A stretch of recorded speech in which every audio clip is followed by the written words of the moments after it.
Another day of hot weather in the forecast. Most schools only have a few days left in the school year, and they're staying open today despite the high temperatures. So Kristen Burnell is live in Providence this morning, where kids are starting to head to school in about a half hour or so. Kristen. Yeah, that's right, Kay and Patrick. Providence is back open today as they were closed yesterday for the Juneteenth holiday. Now, as TJ mentioned, temperatures are expected to soar into the 90s right here in the capital city. Now, as of right now, Providence Schools has not announced if schools will be getting out early due to the heat.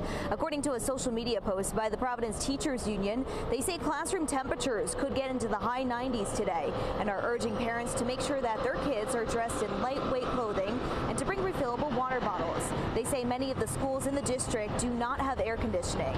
Now, in a statement on Tuesday, when we asked the district's plan for keeping kids cool, they said they were not planning to close any schools this week due to the heat, but were monitoring the situation and have implemented measures to ensure safety. A spokesperson says, quote, "The situation underscores how important it is that PPSD is taking action to invest in modern 21st century learning spaces." Now, coming up in the next half hour, we'll have much more on other schools in the area that are either closing early or open today for the day. Reporting live in Providence, Kristen Burnell, 12 News. Let's send it out to Kristen Burnell live in Providence, where it could be pretty warm in the classroom today.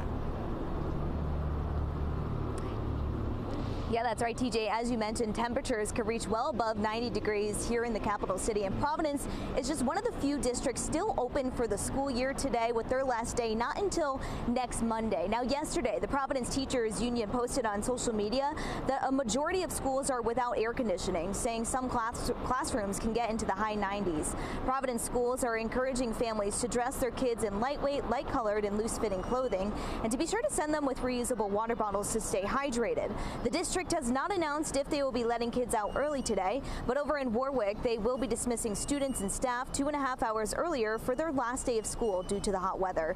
Many schools are being impacted by the heat, but construction workers are also working outside in the hot weather. We caught up with one worker who shared how he is staying safe this week. Best thing I can have is Gatorade or, IV packets, liquid IV, stuff like that. For me personally, I use citrus electrolytes. It's kind of like lemon lime flavor, my own preference, but it helps me get through the day, helps me push forward. And when I know I need to take a rest, I let the guys know, like, hey, I need to take a rest. I'm getting heat injuries right now. I'm starting to feel dizzy. I need to cool down. Meanwhile, other school districts that are in session today include Middletown, South Kingstown, and Newport. I'm going to send things back over to Melissa in the studio for a look at how your morning commute is looking like at this hour. Melissa?